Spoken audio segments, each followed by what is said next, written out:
ঋগ্বদিমাৰ প্ৰতি এক বৃহৎ অনুভৱ ইয়াৰ অংশীদাৰো মই হৈ আহিছোঁ। ভাষা থাকিলে, সংস্কৃতি থাকিলে এটা জাতিৰ মেৰুদণ্ড থাকে, যিটো কোৱা হয় মেৰুদণ্ড থাকে, আৰু মেৰুদণ্ডবিহীন জাতি এটা কেতিয়াও থাকিব নোৱাৰে। সমন্বয় আৰু সংস্কৃতিৰ জৰিয়তেহে আমি এটা জাতি জীয়াই থাকিব পাৰোঁ, আৰু সেই জাতিটোক আমি উত্তৰণৰ ক্ষেত্ৰত সংস্কৃতিয়ে যথেষ্ট অৰিহণা যোগায়। তাৰ বাবেই ঋগ্বদিমাৰ জন্ম হৈছে বুলি ইতিমধ্যে আপোনালোকৰ ওচৰতে অৱগত কৰা হৈছে।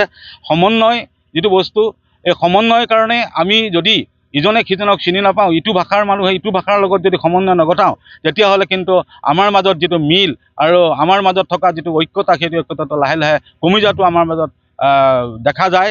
আৰু সেইটো কাৰণে ঋগ্বদিমাই হয়তো এই এক প্ৰয়াস কৰি আহিছে।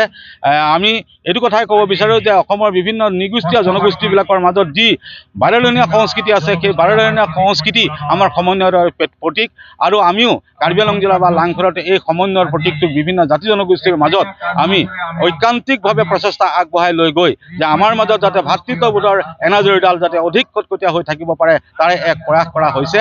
আৰু এই প্ৰয়াসটো সাধাৰণভাৱে আমি ক'বলৈ গ'লে যে অসম সাহিত্য সভাই কৰিব লাগিছিলে বা কোনো কোনো ঠাইত কৰিছে যদিও এই পৰিস্ফুট হৈ উঠা নাই। অসম সাহিত্য সভাৰ দৰে এক বৃহৎ অনুষ্ঠানে যদি এইদৰে আমাৰ বিভিন্ন জাতি জনগোষ্ঠীক একত্ৰিত কৰি ইজনে সিজনৰ লগত ভাষাৰ মিল, সংস্কৃতিৰ মিল, সন্মিলন আৰু সংযোজনৰ জৰিয়তে যদি আমি আগবাঢ়ি যাব পাৰোঁ, নিশ্চয়কৈ আমাৰ এই অসমখন সুজলা সুফলা হৈ উঠিব আৰু এটা জাতিয়ে আন এটা জাতিক বুজি পোৱাৰ এক পথ নিৰ্মাণ হ'ব।